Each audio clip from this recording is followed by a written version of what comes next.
Hey everyone, I'm Ryan, you're watching 60 Cycle Hum, and in this video, I'm going to tell you everything I know, everything you want to know, and everything you didn't know you wanted to know about the Eart EGLP-610 single cut electric guitar. But before we get in the details and the specs and showing off what the pickups sound like, and me just, saying what I generally think about the guitar, I want to ask a big question for us to ponder during this video, to discuss in the comments section. Is this better than name brand? Is Eart selling us a guitar that is better than what you could expect from the big household name brands at this price point? Right now, this is $369 on Amazon, down from $439. I think it's on sale right now, so $439 is the normal price, unless I misremembered that number. But anyways, big name brand, household name brands that we all know and love, are they selling us anything that is similar to the specs of this at this price point? That is what I want to know. So let's get into it. I want to go from tip to tail, going through all the specs and the details. Hopefully I won't miss anything. But anyways, let's start with the headstock here. The logo. Eart. If you're going to print a logo that has two colors in it, and one of those colors is red, and you're printing on a finish that's very red, part of that logo is going to disappear. It looks like it says ear on there. It doesn't say Eart because the T is disappearing. You printed the T red on a red-ish wood grain and it just disappeared. It's just me complaining. That's graphic designer Ryan complaining about that. You could have printed it white and I think it would have looked really nice and gone with the inlays and whatnot. Or put some sort of box around that or something like that. Something to make it pop. I don't know.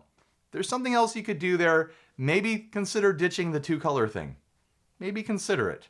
All right, on to things that actually matter. The headstock shape. I mean, it doesn't really totally matter. It kind of matters. There is a functionality here. It's not a straight block headstock here, which means that the tuners up here are in more than they would be on a traditional block style straight headstock, a 3x3 headstock, which means you have a more shallow break angle through the nut slots, which means you're going to get less binding up on the nut and things like that. So a more tapered shape like this is practical. Visually, I think I prefer a more Gibson style 3x3 headstock just to look at, but there's nothing wrong with this really visually. It's all just personal preference. The tuners on here, they're great. They're honestly really, really great. They're firm, they're smooth. They feel like tuners that you could expect on, say, like a $1,200 guitar or something like that. You wouldn't even blink. You'd be like, oh yeah, these are normal tuners for a guitar at this price point. They're very high quality tuners. They're not name brand or anything like that. I don't see any markings on them, but there's no reason you would need to swap those out other than personal preference. The nut. It is a bone nut. It's rounded really nicely on the edges, which you don't always find on guitars at this price point. It's very comfortable when your hand hits it because it is rounded. There is a little bit of binding going on with the high B string, and that is the string that has been giving me trouble. I haven't lubed it yet, and I think a little bit of lube will go a long way as far as massaging that out. But other than that, I can't say that there's anything wrong with the nut at all. It's completely flush and level with the sides of the fretboard and where it connects with the neck and stuff. There's no quality control issues. Nothing big I'm finding here. And really, I think lube is going to solve my issues with that B string. We've got a truss rod cover here that's fun. It's one of these little flick out guys. So if you want to make quick adjustments to your truss rod, it just slides over like that. Now you can get in there and adjust your truss. I actually did adjust my truss on this guitar. It came set up just unreasonably fast, way too fast for a player like me. So I increased the relief of the neck just a little bit to get it playing more comfortable for me. But if you're a shredder, if it shows up set up the way that mine did, you're going to be happy. It was set up to be a really, really fast guitar. The fretboard is, I think, Indian rosewood. Let me pull up the specs on Amazon here. Yep, Indian rosewood. The main material of the neck is roasted akume? I'm not sure how to pronounce that, so I'm so sorry if I'm mispronouncing that. Roasted akume, that is the back of the body as well, and I think it had a, what was the top? Oh, it says the body is 2-piece roasted akame. So yeah, akame throughout, whatever that is, it seems to try to hint that it is similar to mahogany. All right, let's talk about the neck before we get into the body and the woods and stuff like that. The neck has a compound shape thing going on.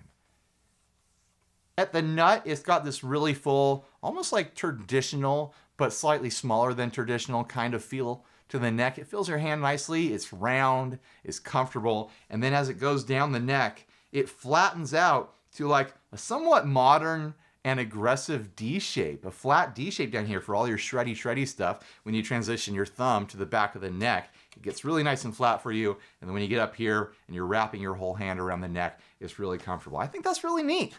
I think that is a neat detail for them to work in to a guitar in the mid-hundreds price point. You know, high 300s, low 400s. I don't remember if I've ever encountered a guitar in that price point with a distinctly compound neck shape thing going on. It's also a compound radius on the fretboard. It goes from 9-inch radius to 14, I think. Let me check really quick to make sure that is correct. Compound 9.5 to 14 inches. All right, now let's talk about the thing that everyone talks about with Eart guitars, the frets. Eart does something special with their frets compared to all other guitars at this price point. I have played guitars before that have this hyper rounded ball end thing going on with their frets, but never at this price point. Usually those are all like, you know, custom hand built, high end, boutique-y sorts of things. But they have some sort of process for doing this that all the other brands need to learn from. I've never fretted an instrument myself, but I've always been under the impression from watching people do things in videos and stuff that the wire is put on raw and then the ends are trimmed and then polished and whatnot. There's actually a photo on the Eart Facebook page that shows that these frets are cut and dressed and polished and rounded on the edges before they're even installed. So they have some sort of process for cutting these all to size, polishing them, rounding off the edges, and then installing them. I think a lot of other brands could learn from that because it gives you a very pleasurable fret experience on a guitar that doesn't cost a ton of money. And it had the same fret dressing on that Eart I bought, I want to say a year and a half ago, that Strat style Eart that was, it was $200 at the time. I think they're like $270 now. And that guitar kicked off the Strat series that I did for a while. I might still do it some more. I've been so busy, I haven't been able to circle back to that. But that guitar, I paid $200 for it and had these exact same style frets. And they're stainless steel. I'm burying the lead on that. I didn't even mention their stainless steel frets. That's how they're listed anyways. They look a little bit different to me than the stainless steel frets on other guitars that I have. They're shinier, they've got a higher polish.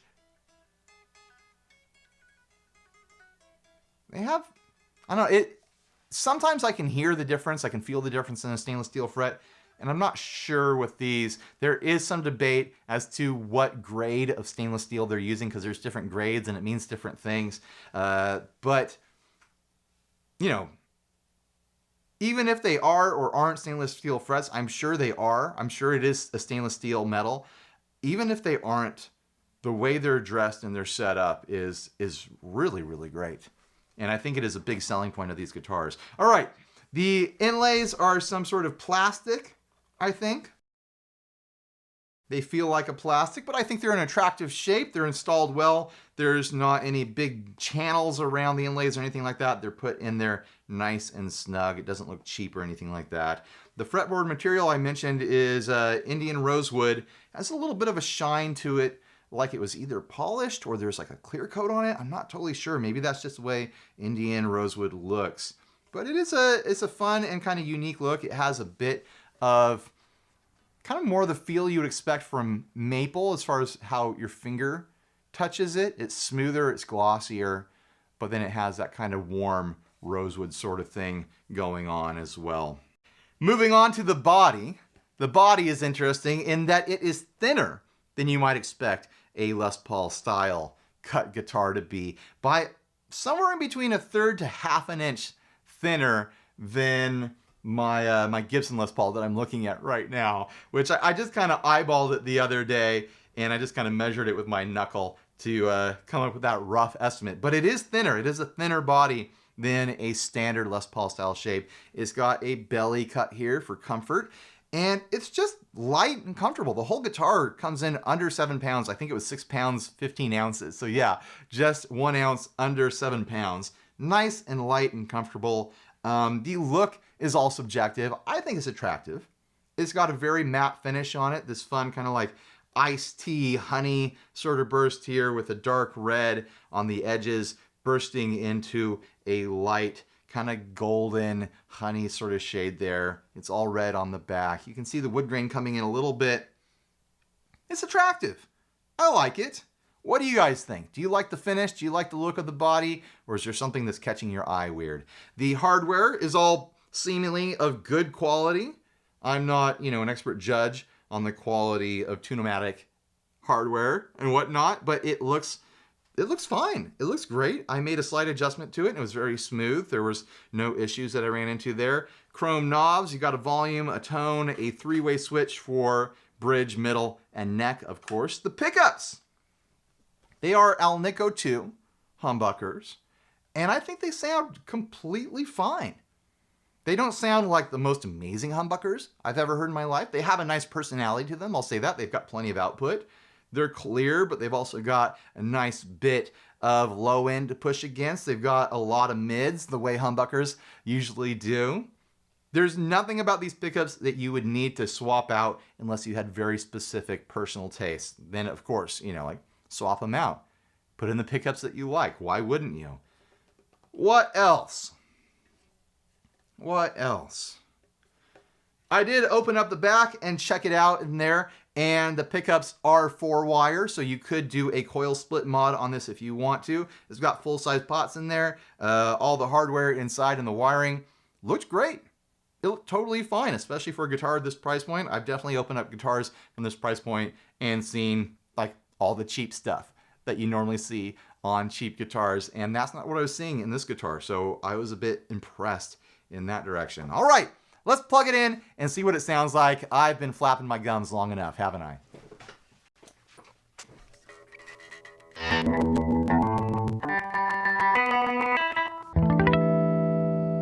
All tuned up and ready to play. I'm going to be showing off clean sounds, starting with the bridge pickup. Of course, I'm running through my 2 Princeton's rig.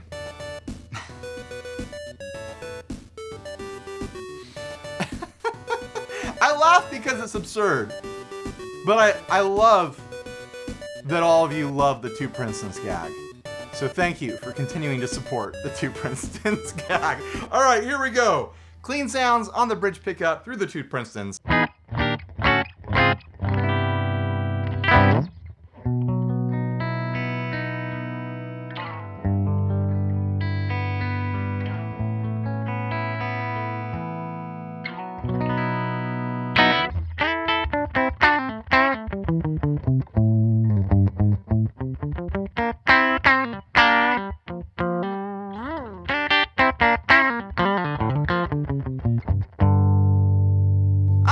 I like this bridge pickup quite a bit.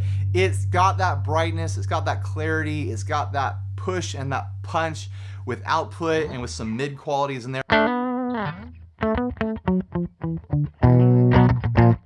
Without being muddy.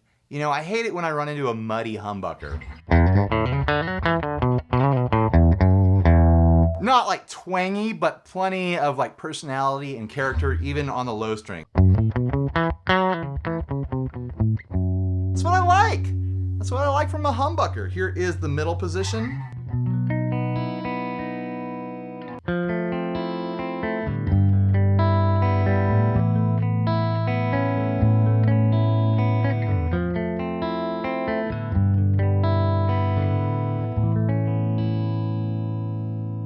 Sounds pretty.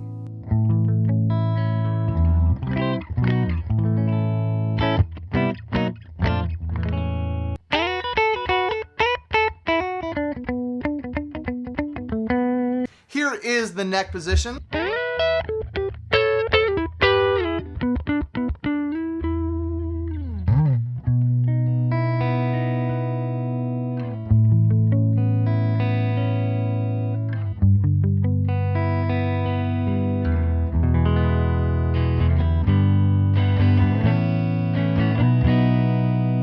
got a little bit skunky there. But the neck is deep, it's dark, it's rich. It's got a really nice round mid-frequency quality to it.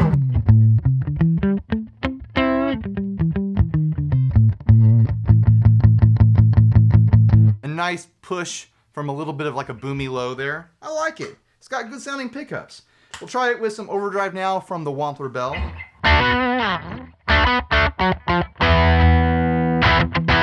I am back on the bridge position.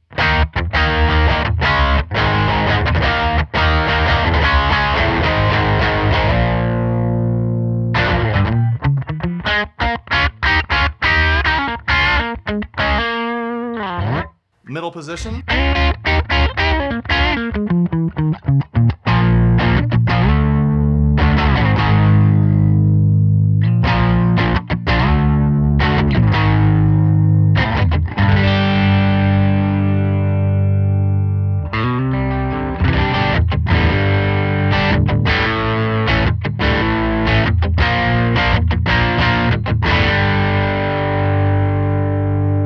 And on to the neck.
Not bad at all. I think that's a really decent set of pickups for a guitar in this price point. You know, they're not, like incredible. It's not like, oh my gosh, these humbuckers, where do I buy them so I can put them in all my other guitars? But they've got personality. They've got plenty of clarity. They're hitting frequencies the way that I like. It's the sort of like, this guitar is like the definition of a guitar that I could recommend to a new player. It's not going to give you any trouble out of the box. The action was set up too fast. There was nothing wrong with the action. It was too fast for my own personal preferences. The pickups sound great. All the hardware seems great. The playability is there. The fret ends are, wonderful. They're really wonderful. Nice and smooth on the edges there. Nothing sharp to cut your hands on. Nothing here that is going to discourage a new player. And of course, if I can recommend it to a new player, I can recommend it to the seasoned player as well that's looking for something to fill out their quiver. Maybe they need a double humbucker guitar, but they want something more modern, or they want something to do modifications on and have some fun with. Yeah, I think it's a good guitar. I've found nothing about it so far where I'm like, oh man, I mean the logo, the way the logo is printed. That's really my only complaint. Everything else is just all personal adjustment. I do need to lube the nut a tiny little bit. It's really not bad. I haven't had any issues in filming for the past half an hour working on this video. I've been playing it. I've been strumming. I've been plucking, and nothing's gone severely out of tune at all. Everything else is just tastes. It's all subjective, But I think they've put together a guitar here that stands on its own just great, and I could easily recommend this to people who are curious about them. So what do you guys think? Is this guitar better than name brand? Is it better than what you would expect from the big household name brands? And is Eart on their way to becoming a household name brand? I think as far as affordable guitars go, I've covered a lot. I've covered a lot of affordable guitars over the years. I think this is at the tops. I think Eart so far is at the tops. Like, I really, really liked that Strat that I covered a year and a half ago or something like that. When I started doing the Afforder Strat series, it ended up being disqualified, I think like 2 guitars in, and it was on a technicality. It was just because the other guitar was more Stratty in a traditional sense, where it had the Eart pushed more modern. Like, that was really the only reason I can remember, because I thought it was a good guitar. I really did. The hardware was good. The playability was good. I think, you know, I have an instinct to push against the hyperbolic stuff that's out there. Like, people get really excited about affordable brands of guitars that are delivering a playable instrument, and then they say dumb things like, oh man, it plays better than my buddy's $2,500 blah, blah, blah, or this and that. I have this, and I play the Eart more often. That's great. That really is, if you feel that way about your affordable instruments. But it's still very close to being appropriate for its price point. This is not a top shelf premium sort of build. But it does outshine other guitars that I've played in this price point, in this low hundreds kind of affordable range price point. It's doing things, it's got qualities to it, it's got a playability, a comfortability, it's got sound qualities that I don't usually find in that level of instruments. Something I wanted to show off is that the pickups are not microphonic. That is something I run into quite a bit with guitars in this price point, especially import guitars. I'm gonna throw on the Boss HM2. I have a Japanese HM2 down here. And I'll throw on a delay so we can hear that echo if it's there.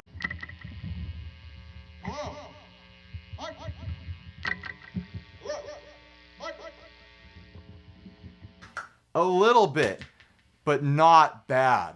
Here it is with just the overdrive. Hey! No, there's nothing there. Hey! Ha! It takes a lot of gain to get anything out of there. This is not a guitar you're going to be singing through on stage. And as far as like feedback goes, I'm going to stack some drives here and see if we can get the pickups themselves to feedback.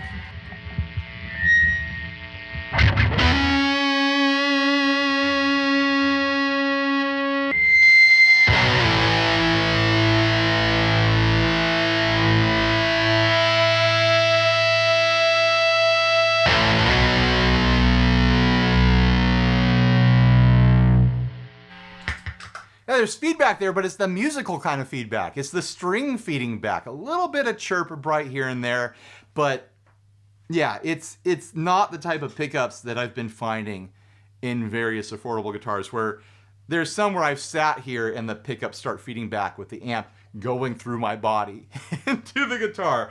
Let's do some high gain stuff here. Here's some fuzz.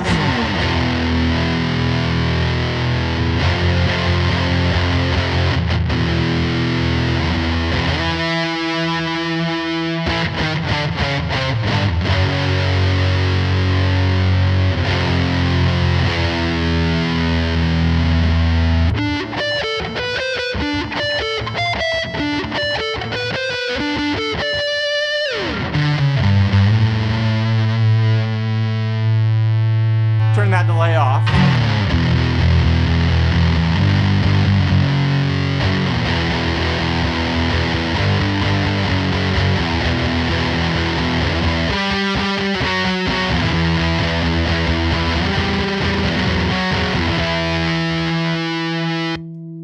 Back to that HM2.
That's enough of that nonsense. Anyways, what did you guys think?